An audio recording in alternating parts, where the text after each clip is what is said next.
بەناوی خودایی بەخشندەی میهرەبان، حەمد و شکر و سوپاس بۆ ئەو خودایەی دابەزێنەری قورئانی پیرۆز و دانەری زەوی و ئاسمان. سەڵات و سەلام و درود و ڕەحمەتی خوای گەورە بڕژێتە سەر گیانی پاچی پێغەمبەری خۆشەویستمان صلی الله عليه وسلم و لەسەر ئال و ئەصحاب و یار و یاوەرانی هەتا ڕۆژی دووە. بەڕێزان خۆشەویستان، گەنج و لاوانی بەڕێز، خۆشحاڵم لە زنجیرەی چوارەم بە خزمەت ئێوەی بەڕێز و خۆشەویست دەکەمەوە لە بەرنامەی زانستەکانی قورئانی پیرۆز. ومێدەوارم لە خوای گەورە سوبحانەه وتەعالە بە گەورەی خۆی ئەوەی دەیڵێن و ئەوەی دەیکەین بە ئیخلاصەوە لێمان قبول بکە، خوای گەورە لۆمان بکاتە ئەوەی کە دەیکەین هەموو کردارەکانمان لە گفتار و کردار بیکات بە توێشی و ڕۆژی قیامەت. خوای گەورە شارەزامان بکە لە قورئان و کتابەکەی خۆی وەوامان لێ بکە کەوا دێبەجێ کاری هەموو ئەمر و فرمانەکانی خوای گەورە بین سوبحانەه وتەعالە. خوای گەورە سەرفرازی دنیا و قیامەتمان بکە. خوای گەورە قورئانی پیرۆز بجێڕی بە بەهاری دڵمان، بە لابەری غەممان، بە تکاکاری ڕۆژی قیامەت. لە ڕۆژی قیامەت ئەو قورئانە بێتە تکاکار و ڕۆناچی دەستمان و چرای دەستمان هەتاکو لەسەر پردی سڕات بە بێخەوف و خەتەر بپەڕینەوە و بگەین بە خزمەتی پێغەمبەری خوا و دۆستان و خۆشەویستان و بە بەهەشتی پان و بەرینی خوا شاد بین. خۆشەویستان، لەو زنجیرەیە باسی سێ بابەت دەکەین. یەکەتیان ئەسباب النزول،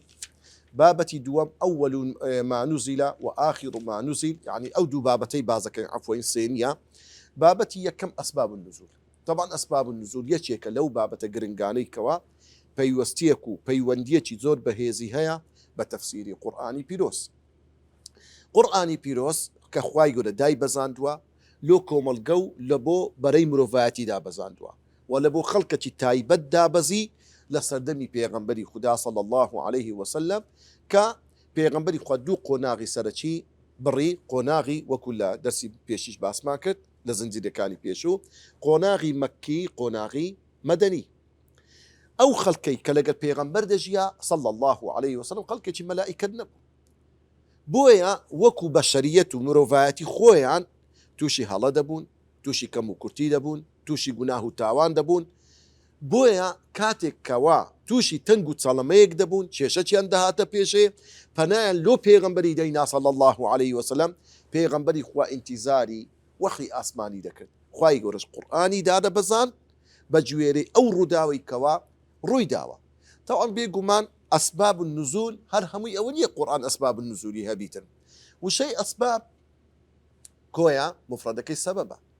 وشەی ئەسبەب لە زمانەوەی بە معنای الحبل هاتووە. معنای چی حبل؟ واتە پەت. دائیمەن پەت، حبل بەکاردێ هۆکارە لۆ هەندێک شت. بە حەبلی ئینسان دەتوانی بەرز بیتەوە لۆ جێیەکی بەرز. بە حەبلی ئینسان دەتوانی شتێکی دەربینی لە جێیەکی قۆڵ. ئەگە جێیەکە قوڵ و برین نەورایی بی، یعنی شوێنێکی نشێو بی، دەتوانی ڕای چێشی و نەفرەکەی دەربینی. حەبل هۆکاری بەستنەوەی کەلوپەلە هەتاکو شتەکە لە شوێنی خۆی نەترازێ. کەواتە لۆیە بزانە بە ئەسباب مفرەدەکەی سەبەبە بە معنای حەبل هاتووە. ئەدی وشەی سەبەب معنایەکەی چێ لە زاراوە؟ دەرێ ما یوتەوەسەڵ به ئیلا غەیریه، واتە ئەو شتەی بەهۆی ویەوە دەگەیە مەبەستێکی گرنگ. ئەتو مەبەستەکەت هەیە بگەیش دەتەوێت لێرە بچیە مەسەلەن کەرکووچێ، لێرە دەتەوێت بچیە مووسڵێ، لێرە دەتەوێت بچیە بەغدایە، لێرە دەتەوێت سەفەرێکی عومڕەی بکەیت. دەبی ئەتوو لە دوو هۆکار بگەڕێ. هۆکارەکان بە تایارەی دەچی، بە سیارەی دەچی، بە پێیان دەچی، بە پاسکلی دەچی، بە چ دەچی. ئەوە هۆکارە.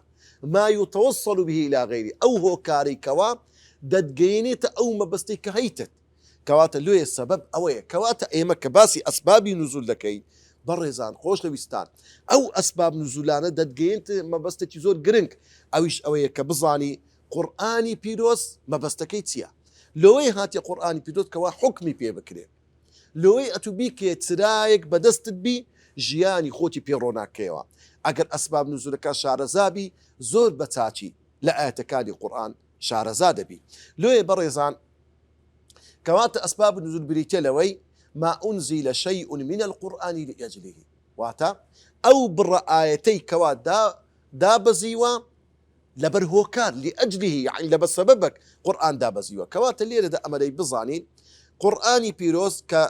سبب يعني سبب نزولی هەیە دوو نوع سبب نزولی سەرەکیمان هەیە یەکەتیان پێی دەوترێت ئەسباب عامە معنەتی ئەسباب عامە واتە ئەو سبب نزولەی گشتیە يعني هەر ئاەتێکی قورئان کە خوا دای بەزان بی إلا سبب چیە معقول نییە خوای گەورە سبحانه وتعالى ئیشێک بکە قورئانێک دابەزینی ئاەتێک دابەزینتنیان یەک حرفی قورئانیش بێ بەبێ ئەوەی مەبەست و سەبەب هەبیتن نە هەموو ئاەتەکانی قورئان سەبەبەچیان هەیە کەوا هیدایەت و ڕێنمونی خەڵکە دەرهینانی خەڵکە لە تاریکی بەرەوڕۆناچی ئەوە سەبەبی گشتی قورئانە مەسەن لۆ نمونە سەبەب نزولی سوورەتی فاتحە هیچ سەبەبی نییە بەرێ وەڵام ڕووداوەک ڕوویدا لێیە سەبەب نزولی سوورەتی فاتحە دابەزیشتی وان نییە بەڵام لەگەڵ ئەوەش ئەگەر تەمەشا بکەی لێ بکۆڕی و سوورەتی فاتحە بەڕاستی باشترین ڕێنمونی و هۆکار و سەبەبە لەوەی ئینسان شارەزای دینی خوای گەورە بی لەوەی شارەزای قورئان بی لەوەی کە ئینسان حەق و باتڵ لێک بکاتەوە کەواتە بەگشتی ئەو ئەسبابە عن قورئان هەمووی ئاەتەکان ئەسبابی هەیە ئەدی ئەسبابی خاصە بەڵام هەندێک ئاەتی قورئانمان هەیە کە بەشێکی کەمن بەهۆی ڕووداوێک بەهۆی داواکاریەک کە داوا کرا لە پێغەمبەری خوا یان چێژەک گەڕایتەوە لای پێغەمبەری خوا صلی الله عليه وسلم خوای گەورە سبحانه وتعالى ئاەتەکەی دابەزاندیە دەفەرمێ ئیمامی زەمزەمی ڕەحمەتی خوای لەسەر بێ وصنف الأئمة الأسفار فيه فيمم نحوها استفسارا دەفەرمێ ئەی زانست خواست ئەی گەنج و لاو ئەی ئەو کەسەی کەوا بە دوای زانستی قورئان دادەگەڕی ئاگادار بە وصنف الأئمة الأسفار زانایان لە پێشتر زۆر زۆر بابەتیان نووسیە صنف يعني نووسین کەلیمەی تەصنیف واتە نووسینەوەی کتابێک بەڕێک و پێچی و بەچاچی تەصنیف واتە ڕێخستنی کتابێک بە نووسینێکی تەواو کە بێتە کتابێکی کابلی تەواو وەکو ئەو کتابە ئێستا تەمەشارێکی کتابەکی ڕێک و پێکە هەموو بابەتەکانی تەرتیب کرایە بەش کرایە بڕگە کرایە هەمووی بە جوانی بە ڕێک و پێچ ناوەڕۆکەی هەمووی پڕە لە عیلم هەمووی پەیوە ئەبرین بەستراوەتەوە بە سەرچاوە گرنگەکان ئەوە پێی دەوترێت تەصنیف هەروەکو پێی دەوترێت تەئلیف يعني نووسین دەفەرمێ وەصەنەفە واتە نووسیتیانەوە ئەلئەئیمە زانە بەڕێزەکانی زۆرێک لە زانایەکان چیان نووسیتوە ئەلئەسفار کەلیمەی ئەسفار لە جەمعی سفرە سفر يعني بەقەدرایی بارێکی زۆر يعني باری عشترەك بەقەدرایی باری وراغێک لە کتێب نووسرایتەوە بارێکی زۆر وەکو خوای گەورە لە قورئانی پیرۆزشکە باسی جوولەکەکان دەکا دەفەرمێ مثل الذين حملوا التوراة كمثل دەفەرمێ مثل الذين حملوا التوراة ثم لم يحملوها كمثل الحمار يحمل أسفارا ئەلێ ئەسفار جەمعە يعني وەکو ئەوەی جێدرێژێک حاشاکی ئێوەی بەڕێز و خۆشەویست بارێکی زۆری کتابی لەسەر پشت بیتن کەسی ئیسفادە لەو کتابینەکە کەواتە ئەسفار واتە باری کتێب يعني بەقەدرای بارێکی باری وراغێک يعني کتێب نووسرایتەوە لە دەربارەی ئەسباب النزول زانانی قەدیم زۆریان نووسێکە ئێستا ئاماژەی پێ دەکەی کە طبعا ئەو نووسینانەی لە دەربارەی ئەسباب النزول نووسرایە ئەو زانا بەڕێزانە لە دەربارەی ئەسباب النزول نووسیتیانە کتێب بە ناوی الأسباب النزول ئیمامی حافظی علی کوڕی مەدینی ڕەحمەتی خوای لەسەر بێ کتابێکی نووسیتەوە یەکێشتر هەر بە ناوی ئەسباب النزول ئیمامی واحدی ڕەحمەتی خوای لەسەر بێ کتابێکی نووسیتەوە کتێبیشتر بە ناوی العجاب في معرفة الأسباب أويش إمام ابن عزري عسقلاني رحمتي خوای لەسەر بێ کتابەی نووسیتەوە کتێبیشتر بە ناوی لباب النقول في أسباب النزول إمامي سيوطي رحمتي خوای لەسەر بێ نووسیتەوە و هەروەها کتێبێکی سەردەمی ئێستایە لەو سەردەمەی نووسیتەوە بە ناوی الصحيح المسند من أسباب النزول كشيخ مقبل من هادي الوادعي رحمتي خوای لەسەر بێ کە ئێستا لە ژیاندا ئەو زانە بەڕێزە ئەو کتابەی نووسیتەوە کتابێکی زۆر قەیمە هەمووی صحیحە تەخریجێکی زۆر جوانی کردیە لە دەربارەی ئەسباب النزول هەموو ئەو ئاەتانی کە ئەسباب نزولی هەیە زۆر بەڕۆنی و چاچی ڕۆنی کردەوە ئینجا دەفەرمێ فيمم نحوها استفسار ئاگال لێبیتن کەسێک کە دەرێ ئەسباب نزولی ئەو ئاەتەی ئەو شتەیە ئەوە جێگا ئیجتیهاد نییە جێگای ئەوە نییە بە عەقڵ لێگرێ بڵێ وەڵا ئەو ئاەتە بە عەقلی من ئەو سەبەب نزولێ نا مەجالی ئەوەی تێدا نییە ئاگادار بە دەفەرمێ ئەسباب النزول ئیلا بە وەرگیرانێک بە طەریق و بە هاتنەکی ڕۆن و ئاشکرا کە سەحابە بجێڕنەوە لە بۆ ئێمە دەستا و دەست بەدەستی ئێمە گەیشتبی ئەوە دەبتە ئەسباب النزول ئەگەر نا مەجالی ئیجتیهاد لێ دەفەرمێ فەیەمم نەحوها استفسارە ئەگەر دەتوێ بزانی ئەسباب نزولی هەر ئاەتێک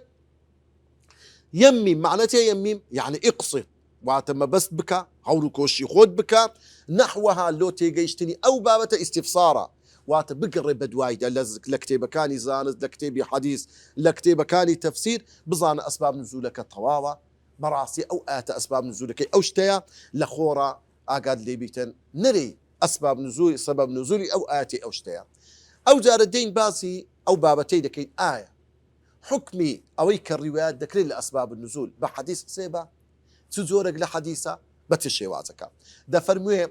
ما يروى ما فيه يروى عن صحابي رفع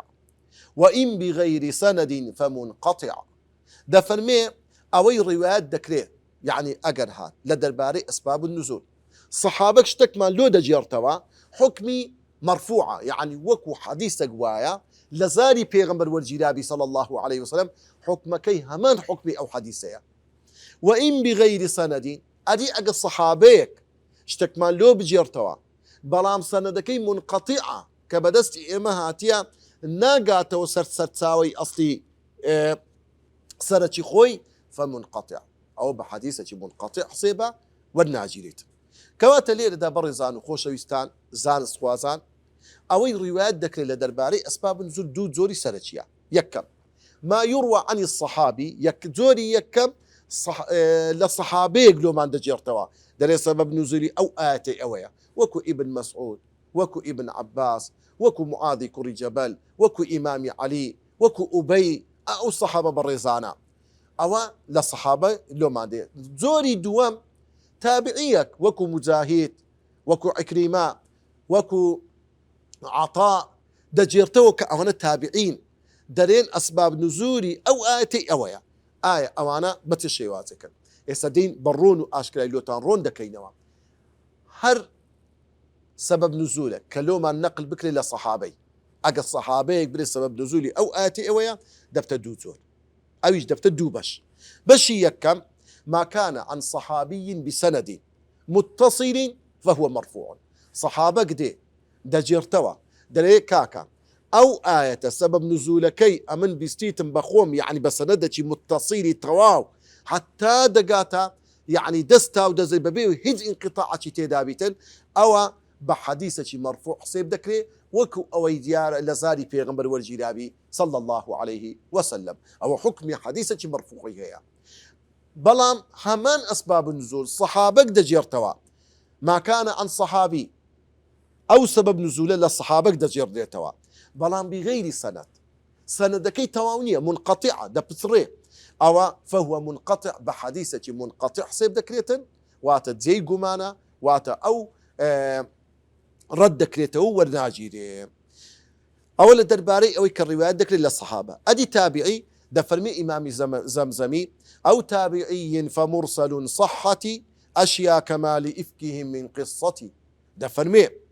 ياخذ للتابعين عن هندك زارويا سبب نزول دجيريتو أويش دفت دوبش أكا تابعينك كوتي سبب نزولي أو آتي أو بابتيا أويش دفتر زور يكم ما كان عن التابعي بسند متصل فهو مرسل. تابعينك لو ما دجرتوا بلان بسندك متصل أو دستا ودزيباتوا ببيو هذه انقطاع تدابي أو بيدوتر مرسل. طبعا هر حديثك لتابعي بجرتوا أو بيدوتر مرسل بيدوتر مراسيلي وكو مراسيلي سعيد كوري مسيب ومراسيلي أو تابعين أنا كهيلا كتابة كان حديث أو سبب نزولش أكتابعينك بجرتوا بسندك تواو بيدوتر حديثك مرسل واتا قبول لك ريتن. وما كان عن التابعي أدي أجل سبب نزولك تابعينك لو ما بجرتوا بغير سند ببيوي سندي هبيت ناجرتو عن دستاو دستو سنتك متصلي هبي هتا دقاتو سنوات أو فإنه لا يقبل أو لا قبول ناكرتو ورجيراو نية. باشا أجا حديثك ما نهبو لمراسيل يعني سبب نزول لمراسيل الصحابي يعني لتابعين تابعين قلومي جرايتوا بلام سندكسي متصلة لي ورد قرين حلو قوري نا دبي دو شرطي سرشي تيدابي يكم تعدد المراسيل بأن يكون عن 2 فأكثر. مثلا تابعينك دو تابعين سي تار بينت هر هميان يقصي دكان دارن كاكا سببي نزولي أو آيتي أو اشتبوه. طبعا تابعين خلق رقصيناكا لا صحابة بيستيا كواتا ما دام أو كوملا تابعيا يقدنقن لسر أوي كوا سبب نزولي أو آيتي أو بابتيا أو حديثة مرسلة سبادت بسبب نزول وردة جيدت. شرطي دوام اختلاف مخارج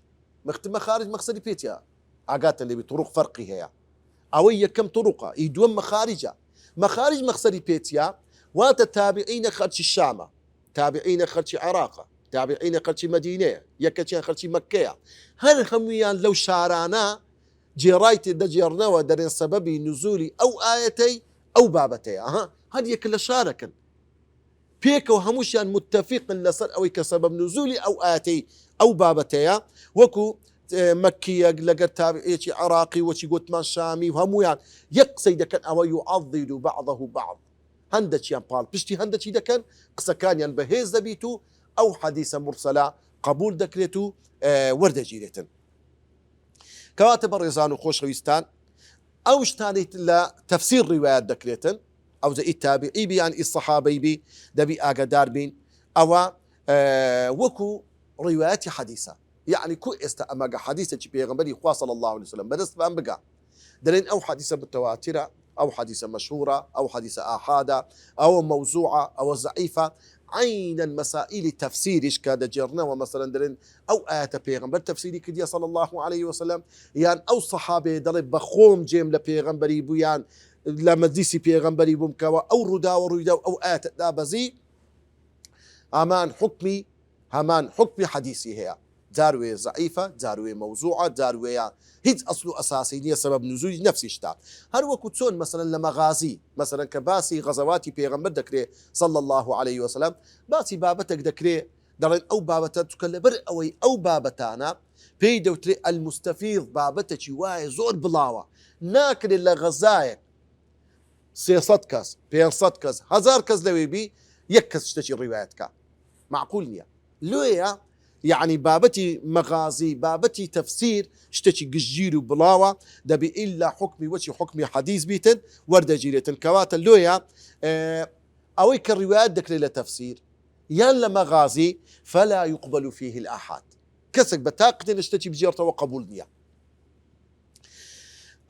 أما ما يروى عن الصحابي كواتا أويك حكمي إبرين وردة جيري الصحابة اللي ما عنده جيرتوا بس سنتك متصل أو قلت من مرفوع أو وردة جيري إشكالي تدا نيا لويا أويكوا وردة جيرة لقرآن يان لويك بيغمبري خواه صلى الله عليه وسلم خوي تفسيري كدي وروني كرتوا طبعا بيانوايا يعني ورقتني أو معنى لقرآن للصحابة يعني لبيغمبري خواه وردة جيرة يعني أجر أوان تفسير يعني كربي أوج رأي ابن القيم إمامي حاكم ابن الصلاح شارزوري إمامي سخاوي سيوطي هم رأيان وايا أجر هرشتك لمعناي قرآن لأسباب النزول لبيغمبري خوا ولومان بدسمان قيش وردجيري هيد إشكالي تيدانيا أدي أو الفاظاني كوا أما صحابك يعني تابعين كدري سبب نزولي أو آيات بس لفظة دردبري سي لفظي سرشي معنا يقلب معنا يقدر يقل الصحابة كان يعني تابعين دري سبب نزول هذه الآية كذا وكذا أو كيتا دري سبب نزولي أو آياتي أو يعني دري أوشت الرويدا أو آيات كذا بس أو يقل زورك هذا دوام يعني باسي قصة وبصرهاتك دكا أو جدري بهوي أو قصة وبصرهاتا فرانا آيات دابزي وكو آيات الظهار عائشة لو ما دجيرت ورزا ورحمتي خوالي لسلبي دفرمي أمن لا مالي بوم أو آفرت خولي كتي ثعلبهات مالي داوي لبيغمر يا رسول الله بياوكم ظهاري لقى من كرديا بيغمر فرموي أتو حرام بوي لسوي دفرمي مجادلي لقى كت زور قصي لقى بيغمر كت قفتو قويتي زور قرمي كرت دفرمي هندي نبرت خواي يقول آياتي دابزان دفرمي والله أمن لجولة كي خوم أو أن بتاتي جيم لنا بلام خواي يقول سبحانه وتعالى زور بتاتي جي لدنجي أو آفرتيبو خواي يقول فرمي قد سمع الله قول التي تجادلك في زوجها وتشتكي إلى الله والله يسمع تحاوركما إن الله سميع بصير يان دفرمون أو آتدابس يا سبارد بو شوية كواتا أو دوا طبعا إيا كم أجر كابرا قوتي أو ردا والرويدا أو جاءتك دابزي يان حكاياتك جراوة أو جا باسي سبب نزولك كيكرت أو حكميا وكو حديث مرفوع ببي خلاف بلام إيسيم خلافي تدايا إمامي بخاري ومسلم رحمتي خوالي لسبب الله مرفوعات يعني حسيب كرديا بلام إمامي أحمد لمسندكي خوي رحمتي خوالي لسبب لقر أواني مسنديان هي هرهميان وريان نقرتيو نهان جرايتوا يعني بس إمامي بخاري لقر إمامي مسلم أوانا وريان قرتيا كدر سبب نزولي أو آتي أو بكرتي قصان أويا هر سبب نزولك أجا قريني لقربو يعتبرون أشكال الصحابة كقوتي بخوم لفرانة زي قابهم طواو يعني اشتكاني الرون كردوا أو حكمي مرفوع أو ورد جيني بلام أجا قريني لقنبو هرب مجملي بكنت مختصر قوتي سبب نزولي أو هايا أو ورد جينيتن لو يا أسباب نزوليش كبوشوي كإمامي زمزمي دجرتو دفرمي أسباب نزول دفرمي صحت أشياء كما يمكن دفرمي هندك شتيا بصحي ورجيرايا يعني درجة صحيحة هيشكو قماني تيدانيا لو أنا وكتين حادثة إفك يكو مرشي زول للصحابة إمامي بخاري ومسلم جرايتي أنا وام بدري يجي باسي قصة كيدك كالكتيبة كان حديث نزي كي تالا برزيات الباسي أو حادثة دكاتر أو زد فرمي دواي أو مانجا بيتو خاتو عايشة بختانة بيداكرا زور هنا بردان تندين كستي وقلا صيان كرد بلام لكوتاي دواي مانجيك إن خواي قورا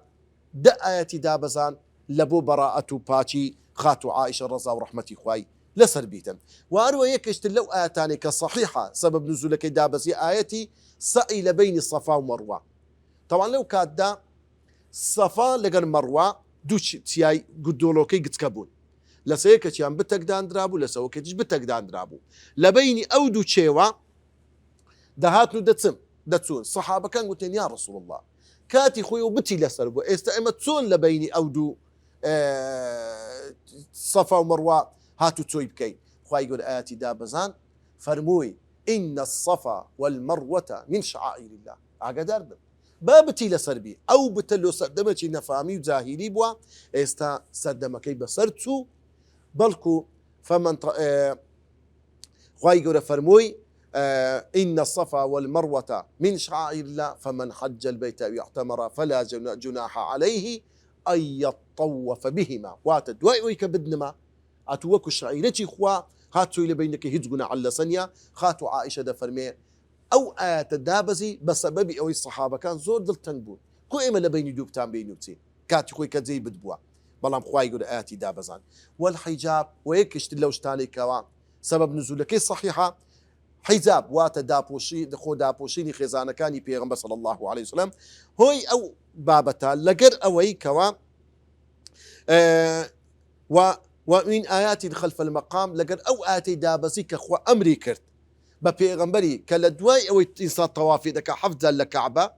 ككوتاي بيان لكن مقامي إبراهيم واتخذوا من مقام إبراهيم مصلى لو عند دورك عن نوێ سنة إنسان بك يكم حجاب لقد أو دورك عن نوێژی کە لە پشتی مەقامی ئیبراهیم دەکرێت ئەوە پێی دەوترێت موافقاتی ئیمامی عومەر کو ئیمامی عومەر ڕەزا و ڕەحمەتی خوای لەسەر دەفرێن وافقت ربي في ثلاث ئەمن لە سێشت پێشنیارم کرد لۆ پێغەمبەری صلی الله عليه وسلم بەڵام خوای گەورە لە موافقی قسەی من هاو شێوەی ڕەئی من ئاەتی دابەزان سبحان الله ئیمامی عومەر چەند گەورە بووە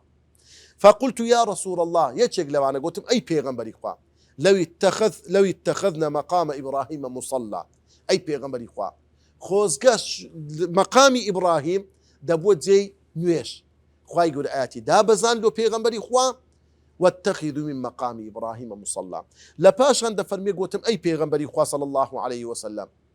خۆزگە ئەمرت بە خێزانەکانت دەکرد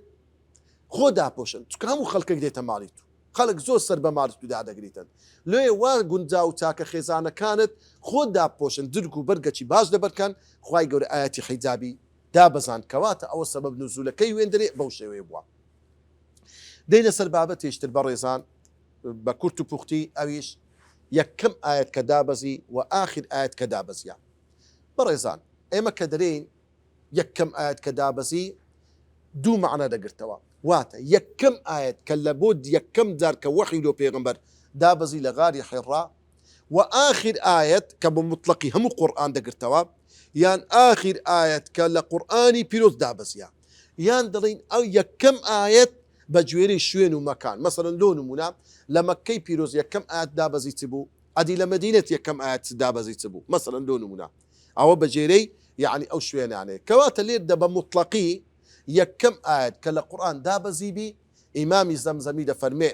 اقرأ على الأصح فالمدثر أوله والعكس قوم يكثر دەفەرمێ اقرأ سوورەتی اقرأ پێنج ئاەتەکەی سەرەتایی یەکەمین ئاەتی قورئانە لۆ پێغەمبەری خوا صلی الله عليه وسلم دابەزیە على الأصح لەسەر قەولی صحیحی زۆربەی زۆری زانایان کە یەکەم جار ئەوەش ئیمامی بەلقینی زەرکەشی سیوطی هەروەکو ڕیوایەت کرایە ڕەزا لە عەخات و عائیشەی دایکمان ڕەزا و ڕەحمەتی خوای لەسەر بێ کە خۆی دەجێڕتەوە دەفەرمێ پێغەمبەری خوا صلی الله عليه وسلم لە حەدیثی یەکەمی ئیمامی بوخاری کە هینایەتیەوە لە صحیحەکەی خۆی کە حەدیثێکی دوور و درێژە دەجێڕتەوە لە خات و خەدیجەی کە پێغەمبەری خوا صلی الله عليه وسلم دەفەرمێ لەو کاتەدا دەچوە غاری حێڕا ماوە چەند ڕۆژێک لە پاشان دات و زاد و زەخیرەی دەبرد هەتا ڕۆژێک جوبریل هات فەرمی یا محمد اقرأ قال ما أنا بقارئ فغطني حتى بلغ مني الجهد إن فرمي اقرأ والحاصل دفرمي زاري السيم جبريل خيديو فرمي اقرأ باسم ربك الذي خلق الإنسان من علق اقرأ وربك الأكرم الذي علم بالقلم أو بينز آية خاتو عائشة دفرمي أو يك من سورة قرآن بوا دابزيا فالمدثر لدوي سورة مدثر دابزيا يعني مقصدي بيتيا الراي هندق لوانا زابري كوري عبد الله درنا يكم آيات كدابزيا للقرآن سورة مدثر بو أو سورة علق دابزيا أو الرأي زابرة بلا كواتا لير دبزانا أو خلافة بيدابو يكم ذا سورة علق دابزي نزيكي مانجا وحيدانا بزيهيت لدواي أو مانجا أو ذا سورة مدثر دابزي لو يزانان دفرمون يكمين دابزين القرآن سورة علق بلام يكمين سورة كدابزي لباج أو ماويك وحي بسرا سورة مدثر بوا كواتا قصي هردو كان راستا كواتا ليرة دا أول الدرباري أوي كوا بمطلقي لقرآن سورة دابزي بي لباشان أدي لشاري مدينة يعني دابزيني يكم آية لمديني تسورة تقبوا يعني آية تقبوا ده فرمي أوله التطفيف ثم البقرة وقيل بالعكس بدار الهجرة ده فرمي يكمي سورة لباجوي كبيغمري وكوتي كل شاري مكي لو مدينة سورة مطففين بوا ويل للمطففين بوا وكو ابن عباس دجرتو دفرمي لما قدم المدينة أن النبي صلى الله عليه وسلم لما قدم المدينة بيغمبري وكاتي كتوا شان المدينة كان أهلها من أخبث الناس كيلا خلقك زور لترازو بيوانو فرتو فيري زور يندكت زور خلقك خرابو لو كات خواي قول سبحانه وتعالى ويل للمطففين دابزان حتى خلقك ترازو خوان تاق بكن بلام دفرمي ابن عباس دفرمي وقيل رأيك دلي نخير صورة مطففين نية بلكو يكمي صورة كدابزي لدواي يعني لا باش كوتي بيغمبر صلى الله عليه وسلم لشاري مدينة صورة بقرة بوه وآخر آية كدابزي بي لقرآن بيروس دفرمي وآية الكلالة الأخيرة قيل الربا وقيل غيره دفرمي وارو آخر آية كدابزي بي آية كلالة بوه وآية الكلالة الأخيرة قيل الربا وقيل غيره آية كلالة أو آيتين طبعا لدرباري آخر آية كدابزي بي لقرآن بيدوس شجر رأيها رأي كم دريت آية كلالية كآخر آية سورة نساء دوام رأي دريت آية الربا كخواي سبحانه وتعالى لسورة بقرة يا أيها الذين آمنوا اتقوا الله وذروا ما بقي من الربا أو آيتين رأي سيم دلي آية سورة بقرة كخواي يرد فرمي واتقوا يوما ترجعون فيه إلى الله رأي تارب دري آخر آية سورة التوبة لقد جاءكم رسول من أنفسكم عزيز عليه ما عنتم حريص عليكم بالمؤمنين رؤوف رحيم رأي بينزم دلي آخر سورة دابزي بي آخر آية لا دابزي بي آخر آية قرآن أيش فسبح بحمد ربك واستغفره إنه كان توابا رايش الشام دري سورة براءة كانت اللي بيني جمعي همو أو باب التاريخ باس ما كنت دلين